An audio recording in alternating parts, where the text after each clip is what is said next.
propos tenus par le porte-parole de la majorité présidentielle, André Alain Atundu, a réagi à la demande des Nations Unies à l'autorité urbaine de Kinshasa de lever la mesure d'interdiction des manifestations à caractère politique. Souzingoy a couvert cet élément pour vous. La majorité présidentielle dénonce la demande des Nations Unies au gouvernement provincial de Kinshasa de lever la mesure d'interdire les manifestations à caractère politique.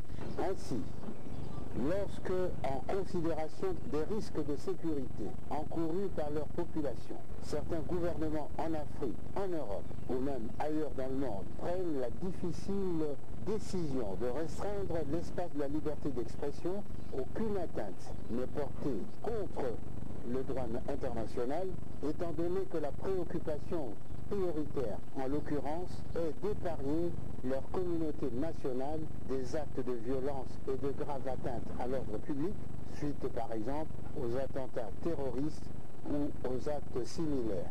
Pour le porte-parole de la majorité présidentielle, la prise de position des Nations Unies présente plusieurs vices cachés.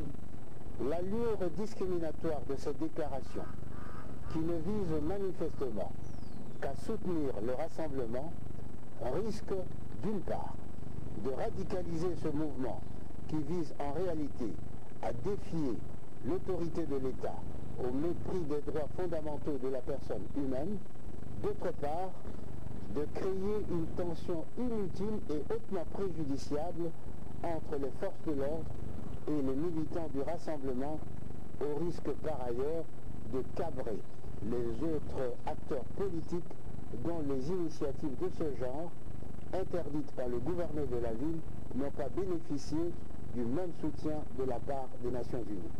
Par ailleurs, André Alain Atundu relève le fait que cette mesure concerne tout le monde, y compris la majorité présidentielle. Au Parti du Peuple pour la Reconstruction et le Développement, PPRD, Henri Mouvasakani, secrétaire général, a invité les militants à prêcher la paix et non la violence sur le territoire national. C'était au cours d'un café politique. Odilon Kayouma était de la partie. Au Parti du Peuple pour la Reconstruction et la Démocratie, PPRD, le café politique de ce vendredi a été dominé par un sujet d'actualité. Il s'agit de la violence, un comportement antidémocratique affiché très souvent par une frange de l'opposition dans la seule intention de détruire le pays, a indiqué le secrétaire général. Et pourtant, avec l'avènement du régime Kabila, a poursuivi Henri Mouvasakani, la démocratie est une réalité et l'offre à tout Congolais la possibilité de s'exprimer librement et de revendiquer de manière pacifique ses droits les plus légitimes. Malheureusement, tel n'est pas le cas. Certains partis politiques de l'opposition hostiles au pouvoir en abusent, a déclaré l'orateur. Le peuple congolais assiste aujourd'hui à des scènes de violence qui n'apportent rien à la République démocratique du Congo, sinon appauvrir la population. Déterminé à mener une lutte acharnée contre les auteurs de violence sur le territoire national, le secrétaire général du PPRD, Henri Mouvasakani, a appelé les militants à la vigilance et surtout à ne pas céder à la provocation des ennemis de la République. Il les a encouragés aussi à travailler davantage pour la promotion de la démocratie et de la paix.